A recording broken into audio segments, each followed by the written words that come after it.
So the Wisconsin election board, you don't believe them? Yeah, I haven't seen any federal cases against Elon Musk for election rigging. Oh, so if it's not a federal case, it didn't happen? Chris Cuomo went head-to-head with far-right MAGA commentator Michael Knowles on his News Nation program. Knowles is easily one of the biggest weasels in the MAGA world. And honestly, that says a lot because there are plenty of them to choose from. We're going to take a look at some clips from this heated debate between Chris Cuomo and MAGA weasel Michael Knowles. And I'll give you my thoughts along the way. So let's break this one down together. 2009 deposition. Musk said he called the department chair 2 days into the semester, quit, then started Zip2, a company he later sold for $300 million. Every dollar, every ounce of power he has today goes back to that moment. So if MAGA just wants the law enforced, why does he get a pass? He's also the poster boy for the worst kind of privilege. If you're someone who believes that anyone here illegally is up to no good, then he's your poster boy. The Wisconsin Elections Commission, 3 Democrats, 3 Republicans, found probable cause Musk violated election bribery law by offering $1 million to voters in that Wisconsin Supreme Court race. How did the Trump administration respond? By giving him multi-million-dollar contracts.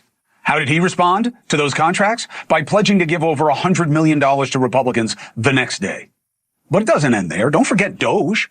Gutted important programs, fell way orders of magnitude short of what he promised to cut. And now there are suspicions that it was all a smokescreen for his real ambition, handing Palantir access to some of America's most sensitive personal data. IRS, Social Security, DHS, HHS. What did they do with it? We don't know. That kind of power concentrated in the hands of the few should concern everyone. So if Congress wants to investigate somebody who seems to be doing as much as they can to compromise American lives, they got a much better target than someone who helped us through a pandemic. They should go after the guy who questions whether there ever was one. Now, that's my case. What is the counter? Joining me now, one of Musk's biggest supporters, Daily Wire host Michael Knowles. Make your witness. Chris, I loved that magnificent monologue. The problem is it was all a bunch of nonsense. So to your first point that Elon Musk is an illegal alien, it's a funny joke that they made at a conference. But one, if Elon Musk were an illegal alien, Democrats would love him, and they manifestly do not. Second of all, he came here legally in 1990. Nice little zinger from Michael Knowles there, right? Honestly, Michael Knowles should be doing open mic nights at comedy clubs because apparently that is where his best material belongs. These guys are such unbelievable douchebags. Stanford, and so eventually. He was able to. No, he did work at it. He did drop out eventually. He took classes at Stanford, then he dropped out. No, he dropped out immediately, he and the visa was contingent on attending. Go ahead. But Chris, here's the key. Elon was able to work, as students are able to work when they are students here. Now, it's true, there is this kind of gray area, but they worked it all out within 18 months. So he had a worker visa within 18 months. If he had committed anything even resembling immigration fraud, he would not have become a U.S. citizen in 2002. When it comes to his government contracting career, don't forget, he's been a government contractor since 2003. He's received $38 billion over the course of his 23-year contracting career. He's received it from Bush, from Obama, billions and billions of dollars under Obama, some under Trump as well. You ask what he got out of Doge, which was generally quite successful.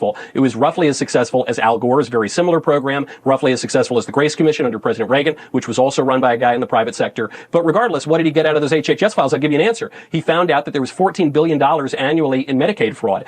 This was covered by Daily Wire's own Luke Rosiak. You can go read about it on the DW They website. Have found, so he did a lot of good. found Medicaid fraud every time they've looked.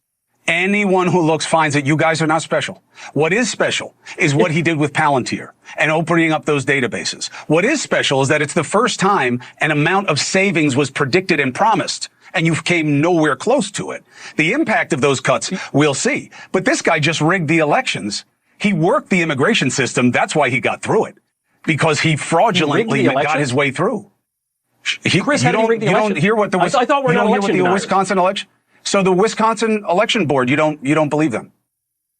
Yeah, I haven't seen any federal cases against Elon Musk for election rigging. Oh, so if it's not a federal case, it didn't happen? Below Mike Bloomberg's, below Tom Steyer's, both Democrat donors. So Elon Musk has donated a lot to elections. That's great. But don't forget this idea that Elon Musk has made money on politics. Elon Musk got decimated in his businesses because he got involved with Doge in the campaign. The National Bureau of Economic Research says that Tesla sales were down by 83% because he got involved. That was tens of billions of dollars. We know that his X contribution to preserve free speech, he lost 75% on that. It's also a crappy car. He's lost a lot of money in politics. It's also a crappy car. I had one. Okay, I think that's part of what's hurting Tesla also. I can't help but notice a lot of people loved buying those cars until he got into politics. This guy got through an immigration system that if he weren't a rich white guy from South Africa, he may be getting dragged out of his car to a traffic stop and getting his ass beat with people like you applauding. Chris, you're saying he's an African American, so I think it contradicts your, police stop narrative here. Another zinger from Michael Knowles there. This guy is absolutely full of jokes and full of, well, regardless, let's move on. Got through under Bill Clinton. All right. So obviously Chris Cuomo is pointing out here to this goon, Michael Knowles, that they do not really care whether Elon Musk was here illegally or not because he's a rich white guy. He's a rich white nationalist. And these sicko fascists like Michael Knowles love that kind of thing. Now, if it is a mother cleaning hotel rooms who is simply trying to make a living and support her children, then Michael Knowles wants to throw the book at her, drag her out of her car like Chris Cuomo said, beat her up, and throw her into some dungeon somewhere, some concentration camp. Michael Knowles is completely fine with that. But Elon Musk, the richest guy in the world, a trillionaire, I mean, just think about how obscene it is for somebody to be a trillionaire, gets to stay because he gives money to Michael Knowles, God King. He does not get dragged out of his car, beaten, and thrown into a dungeon. So I love seeing Chris Cuomo push back against this clown here. And look, a lot of people do not like Chris Cuomo, and a lot of people who watch my channel do not like Chris Cuomo either, but I think he's doing a much better job than his former colleagues at CNN when it comes to pushing back against this right-wing MAGA BS.